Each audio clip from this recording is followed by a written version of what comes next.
എൻ്റെ പേര് അനീന. ഞാൻ ഇടുക്കി ജില്ലയിൽ നിന്നാണ് വരുന്നത്. തൊടുപുഴ എന്ന സ്ഥലത്തു നിന്നാണ് വരുന്നത്.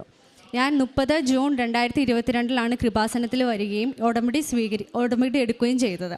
ഞാൻ മേജറായിട്ടാണെങ്കിൽ വെച്ചിരുന്ന കുറച്ച് കാര്യങ്ങളുണ്ടായിരുന്നു. അതിൽ എനിക്ക് കിട്ടിയ കാര്യങ്ങളാണ് ഞാൻ ഇവിടെ നിന്ന് പറയാൻ വേണ്ടി പോകുന്നത്. ആദ്യമായിട്ട് എനിക്ക് UTI എന്ന് പറഞ്ഞൊരു രോഗമുണ്ടായിരുന്നു. യൂറിനറി ട്രാക്ട് ഇൻഫെക്ഷൻ എന്നാണ് പറയുന്നത്. ഞാൻ ദോഹയിലായിരുന്നു താമസിച്ചിരുന്നത് എൻ്റെ അമ്മയുടെ കൂടെ. എൻ്റെ അമ്മ നേഴ്സായിരുന്നു അവിടെ. അപ്പം 10ാം ക്ലാസ് വരെ അവിടെയായിരുന്നു പഠിച്ചിരുന്നുണ്ടായിരുന്നത്.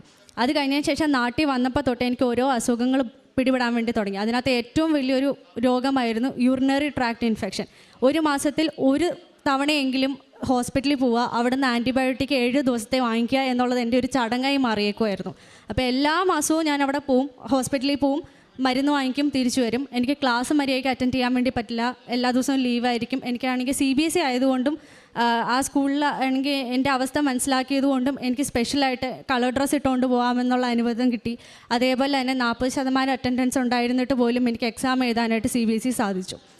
ആ രോഗം എനിക്കാണെങ്കിൽ ഇവിടുന്ന് ഉടമ്പടി എടുത്തിട്ട് പോയി കഴിഞ്ഞ് ഒരു മാസത്തിനകം എനിക്ക് ആ രോഗം കംപ്ലീറ്റ് ആയിട്ട് മാറുകയും ചെയ്തു. അതുമാത്രമല്ല, ഇന്നേ വരെ ഞാൻ അത് കഴിഞ്ഞതിന് ശേഷം ആൻറ്റിബയോട്ടിക് എടുത്തിട്ടില്ല ഇത് കാരണത്തിന്. ഇപ്പം ഞാൻ വെള്ളം കുടിച്ചില്ലെങ്കിൽ പോലും എനിക്കാണെങ്കിൽ യൂറിനറി ട്രാക്ട് ഇൻഫെക്ഷൻ ഇതുവരെ ഉണ്ടായിട്ടില്ല. അത് കഴിഞ്ഞതിന് ശേഷം രണ്ടാമത്തെ കാര്യം എന്ന് പറഞ്ഞാൽ എനിക്ക് യൂണിവേഴ്സിറ്റി റാങ്ക് കിട്ടിയതിനെ പറ്റിയാണ് എനിക്ക് പറയാനുള്ളത്. എൻ്റെ അക്കാഡമിക് ലൈഫിലേക്ക് നോക്കുകയാണെങ്കിൽ ഞാൻ അത്രയും നല്ലതായിട്ട് പഠിക്കുന്ന ഒരു കുട്ടിയൊന്നും ഉണ്ടായിരുന്നില്ല. ആൻഡ് ഞാൻ എടുത്ത് പഠിച്ച സബ്ജക്റ്റ് എന്ന് പറയുന്നത് ഫിസിക്സ് ആണ്. ആൻഡ് എനിക്കാണെങ്കിൽ മാത്സിലാണെങ്കിൽ CBSE ഞാൻ പഠിച്ചുകൊണ്ടിരുന്ന സമയത്ത് എനിക്ക് 100-ൽ 1 മാർക്കാണ് കിട്ടിക്കൊണ്ടിരുന്നത്. ആ 1 മാർക്കിൽ നിന്ന് യൂണിവേഴ്സിറ്റി റാങ്കിലേക്ക് മാറുക എന്നുള്ളത് അത് ഭയങ്കര വലിയ അതിശയമായിട്ടുള്ള കാര്യമായിട്ടാണ് ഞാൻ കാണുന്നത്. അപ്പോൾ BSCയിലാണെങ്കിൽ ഞാൻ അഡ്മിഷൻ എടുക്കാൻ വേണ്ടി വരികയും അവിടെ മാനേജ്മെൻറ്റ് അഡ്മിഷൻ കിട്ടുകയാണ് ചെയ്തത്. അന്ന് അവിടെ ഉണ്ടായിരുന്ന ബർസാറച്ചൻ എന്നോട് പറയുകയുണ്ടായി, ഈ മാർക്കും കൊണ്ട് വന്നു കഴിഞ്ഞാൽ ഇവിടുന്ന് പാസ്സാകാൻ സാധിക്കുകയില്ല എന്ന് പറഞ്ഞു. അപ്പോൾ വേണമെങ്കിൽ ഓപ്ഷൻ മാറ്റിക്കോ എന്നായിരുന്നു അതിൻ്റെ ഉദ്ദേശം.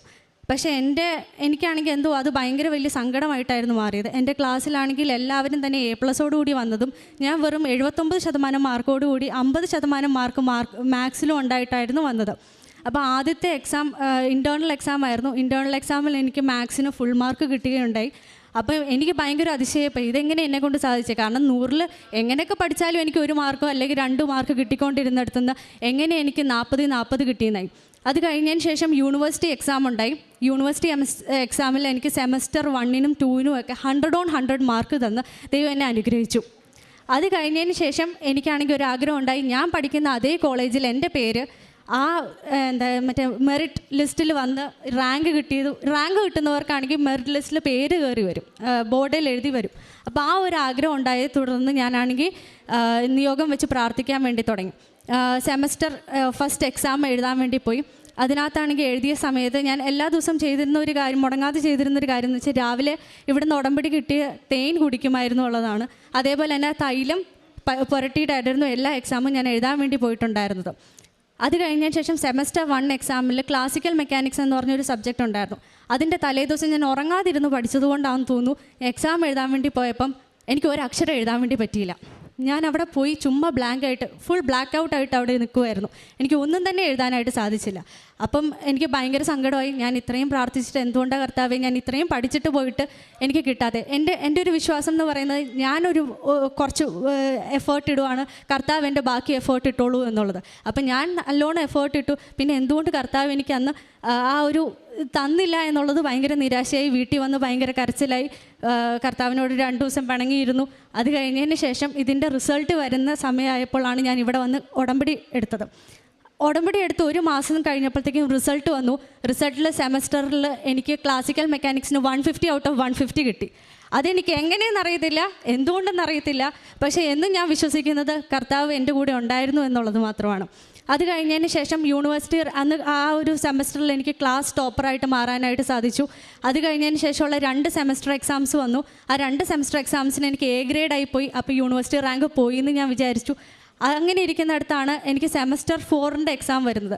സെമസ്റ്റർ 4-ൻ്റെ എക്സാമിനകത്താണെങ്കിൽ 2 എലക്റ്റീവ്സ് ഉണ്ട്. ഈ 2 എലക്റ്റീവ്സും തിയറി പാർട്ട് ആയതുകൊണ്ട് തന്നെ എനിക്ക് വളരെ പാടായിരുന്നു. എക്സാം എഴുതാൻ വേണ്ടി പോയി. എക്സാമിൽ എനിക്ക് B പാർട്ട് അധികം അറ്റൻഡ് ചെയ്യാനായിട്ട് സാധിച്ചില്ല. എനിക്ക് essay എഴുതാൻ വേണ്ടി നോക്കിയപ്പം ഒരു essay മാത്രമാണ് ഞാൻ പഠിച്ചെടുത്തുനിന്ന് വന്നത്. അപ്പോൾ എനിക്ക് ഭയങ്കര നിരാശയായി. എല്ലാം അവസാനം കൊണ്ടേ കല ഒടുക്കുന്ന അവസ്ഥയായല്ലോ എന്ന് ഞാൻ ഇങ്ങനെ ആലോചിച്ചിരുന്നപ്പോഴാണ് എനിക്കാണെങ്കിൽ ഒരു കാര്യം കേൾക്കാനായിട്ട് സാധിച്ചത്, യൂണിവേഴ്സിറ്റി സ്കീം വന്നു. സ്കീമിനകത്താണെങ്കിൽ എഴുതാത്ത ക്വസ്റ്റ്യനും മാർക്ക് കൊടുക്കണമെന്നായി, കാരണം അത് ഔട്ട് ഓഫ് സിലബസ് ക്വസ്റ്റ്യൻ ആണെന്ന് മാറി. അങ്ങനെ വന്നപ്പം എനിക്കൊരു ആശ്വാസം, ഓക്കെ, കർത്താവിൻ്റെ പ്രാർത്ഥന കേൾക്കുന്നുണ്ട്, ഞാൻ റൈറ്റ് ട്രാക്കിലാണ് പോകണമെന്നുള്ളത്. അത് കഴിഞ്ഞതിന് ശേഷം ഞാനാണെങ്കിൽ എൻ്റെ ഫൈനൽ റിസൾട്ട് വന്നു. ഫൈനൽ റിസൾട്ട് വരുമ്പോഴും എനിക്ക് റാങ്ക് ലിസ്റ്റ് നോക്കാനായിട്ടൊരു സംഭവം വന്നില്ല. പാസ്സാവും എന്നുള്ളത് മാത്രമായിരുന്നു എൻ്റെ ആഗ്രഹം ഉണ്ടായിരുന്നത് ആ സമയത്ത്. പക്ഷേ എനിക്ക് റിസൾട്ട് വന്നു. 4th സെമസ്റ്ററിൽ എനിക്ക് പിന്നെയും ടോപ്പ് മാർക്ക് വന്നു. ആ ടോപ്പ് മാർക്ക് കാരണം എനിക്ക് യൂണിവേഴ്സിറ്റി 5th റാങ്ക് കിട്ടി. എല്ലാവരും ആഗ്രഹിക്കുന്ന MSc ഫിസിക്സിൽ എങ്ങനെയും ഒന്ന് പാസ്സായാൽ മതി എന്നായിരുന്നു. അവിടെ നിന്ന് എനിക്ക് കർത്താവ് എനിക്ക് റാങ്ക് തന്ന് അനുഗ്രഹിച്ചു. അതും 459 പിള്ളേരുള്ള എക്സാം എഴുതിയെടുത്തുനിന്ന് എനിക്ക് 5th റാങ്ക് പൊസിഷൻ തന്നു അനുഗ്രഹിച്ചു. അതേപോലെ തന്നെ ഞാൻ വിശ്വസിക്കുന്ന വേറൊരു കാര്യം എന്ന് പറയുന്നത്, നമുക്ക് കുഞ്ഞ് അനുഗ്രഹമാണെങ്കിലും ആ അനുഗ്രഹത്തിന് വേണ്ടി നന്ദി പറയുക എന്നുള്ളതാണ്. ഞാൻ എൻ്റെ ഈ കൃപാസനത്തിൽ ഞാൻ ഇവിടെ വന്ന ഉടമ്പടി എടുത്തതിന് ശേഷം ഞാൻ ഏതൊക്കെ കുഞ്ഞ് ആഗ്രഹങ്ങളാണെങ്കിലും വലിയ അനുഗ്രഹങ്ങളാണെങ്കിലും എനിക്കെന്നും സാധിച്ചു കിട്ടിയിട്ടുണ്ട്. ആ കിട്ടുന്ന സമയത്ത് തന്നെ ഞാൻ അതിന് നന്ദി പറയുകയും അതേപോലെ തന്നെ 1000 വചനങ്ങൾ എഴുതുകയും ചെയ്തു. I can do all things through God എന്നുള്ള വചനമായിരുന്നു ഞാൻ 1000 തവണ എഴുതിയത്. ഇതിൻ്റെ എല്ലാം ഫലമായിട്ടാണെന്ന് തോന്നുന്നു എനിക്ക് കർത്താവും മാതാവും എനിക്ക് ഇത്രയും വലിയൊരു അനുഗ്രഹം തന്നത്. അതേപോലെ തന്നെ ഞാൻ വേറൊരു കാര്യം കൂടെ വെച്ച് പ്രാർത്ഥിച്ചിരുന്നു. ഈ മാസം ഓഗസ്റ്റ് മാസം ഞാൻ പുറത്തേക്ക് പോകാനാണ് നോക്കുന്നത്. അപ്പോൾ ഈ ഓഗസ്റ്റ് മാസം അവസാനമെങ്കിലും എൻ്റെ ഓഫർ ലെറ്റർ വരണം എന്ന് ഞാനിങ്ങനെ ആഗ്രഹിച്ചിരുന്നു. മാതാവ് അതും തന്ന് എനിക്ക് അനുഗ്രഹിച്ചു. യൂണിവേഴ്സിറ്റി അഡ്ലൈഡിൽ എനിക്കാണെങ്കിൽ എനിക്ക് ഇഷ്ടപ്പെട്ട കോഴ്സിന് എനിക്ക് അഡ്മിഷൻ കിട്ടുകയും ചെയ്തു. അതുകൊണ്ട് എനിക്ക് എല്ലാവരോടും പറയാനുള്ളത്, ചെറിയ ആഗ്രഹമാണെങ്കിലും വലിയ ആഗ്രഹമാണെങ്കിലും നിങ്ങൾ വിശ്വസിച്ച് പ്രാർത്ഥിക്കുകയാണെങ്കിൽ നിങ്ങൾക്കത് കിട്ടിയിരിക്കും. കിട്ടുന്ന സമയത്ത് മറക്കാതെ അതിന് നന്ദി പറയുക എന്നുള്ളത് മാത്രമാണ്. എൻ്റെ കർത്താവിനോടും മാതാവിനോടും ഞാനിവിടെ നന്ദി പറഞ്ഞതുകൊണ്ട് എൻ്റെ വാക്കുകൾ അവസാനിപ്പിക്കുന്നു. നന്ദി. പ്രിയ സഹോദരങ്ങളെ, നമ്മൾ കേട്ടത് അനീന ബിനോയി തൊടുപുഴയിൽ നിന്ന് വന്ന സഹോദരിയുടെ അനുഭവ സാക്ഷ്യമാണ് നമ്മൾ കേട്ടത്. ഈ ചെറുപ്രായത്തിൽ തന്നെ വലിയ കർത്താവിൻ്റെ ഇടപെടലും ദൈവാനുഭവമൊക്കെ ഉണ്ടായി. വലിയൊരു അടിയുറച്ച ദൈവവിശ്വാസവും വിശ്വാസകാര്യങ്ങളിൽ പക്വതയും അത് മറ്റുള്ളവർക്ക് പങ്കുവയ്ക്കുവാനും 3 പേരുടെ മുന്നിൽ കൃതജ്ഞത അർപ്പിച്ച് സാക്ഷ്യം വഹിക്കുവാനുമുള്ള വലിയൊരു അനുഗ്രഹവും തിരഞ്ഞെടുപ്പും ഒക്കെ ലഭിച്ചിട്ടുള്ള ഒരു സഹോദരി. നമ്മൾ ആദ്യമേ കേട്ടതായിരുന്നു, UTI അസുഖം കാരണം വളരെയധികം ബുദ്ധിമുട്ടിയ ഒരു സഹോദരിയായിരുന്നു. നന്നായിട്ട് ക്ലാസ്സിൽ പോകുവാനായിട്ട് അത് കാരണം പറ്റിയില്ല. പഠിക്കാനുള്ള ബുദ്ധിമുട്ടുണ്ടായിരുന്നു. എല്ലാ ആഴ്ചയിലും ആശുപത്രികളിൽ പോകേണ്ടി വന്നിരുന്നു. അതിൻ്റെ ആൻറ്റിബയോട്ടിക് എല്ലാ ആഴ്ചയിലും 7 ദിവസം വെച്ച് എടുക്കണമായിരുന്നു. അങ്ങനെയുള്ള ബുദ്ധിമുട്ടിലൂടെയൊക്കെ കടന്നു പോയിട്ടുള്ളൊരു വ്യക്തിയായിരുന്നു. അപ്പോഴിങ്ങനെ വന്ന അവസരത്തിലാണ് കൃപാസനത്തിൽ വന്ന് ഉടമ്പടി എടുത്ത് പ്രാർത്ഥിച്ചത്. അതിൻ്റെ ഫലമായിട്ട് ഇത്രയും ബുദ്ധിമുട്ടുണ്ടായിരുന്നൊരു വ്യക്തി അത് നിശേഷം മാറി പൂർണ്ണ ആരോഗ്യം കൈവരിച്ചു എന്നുള്ളതാണ് നമ്മളുടെ മുന്നിൽ വന്ന് പറഞ്ഞ ഒരു അനുഭവ സാക്ഷ്യം എന്ന് പറയുന്നത്. ഇവിടുന്ന് കൊടുത്ത ഉടമ്പടി തൈലം ഉപയോഗിച്ചതും തേൻ പുരട്ടിയതുമൊക്കെ നമ്മളുമായിട്ട് പങ്കുവച്ചു. നമ്മൾ ഈ വചനത്തിൽ കാണുന്നതാണ്, യേശുനാഥൻ ഈ വെള്ളത്തിന് മുകളിൽ നടന്നു വരുമ്പോൾ ഈ ശിഷ്യന്മാർ ആദ്യം വിചാരിക്കുന്നത് ഭൂതമാണെന്ന് വിചാരിച്ച് പേടിച്ചു എന്നാണ് പറയുന്നത്.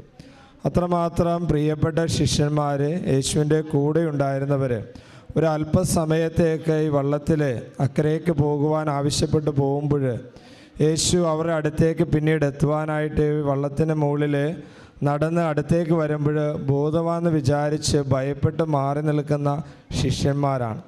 എന്നാൽ അത്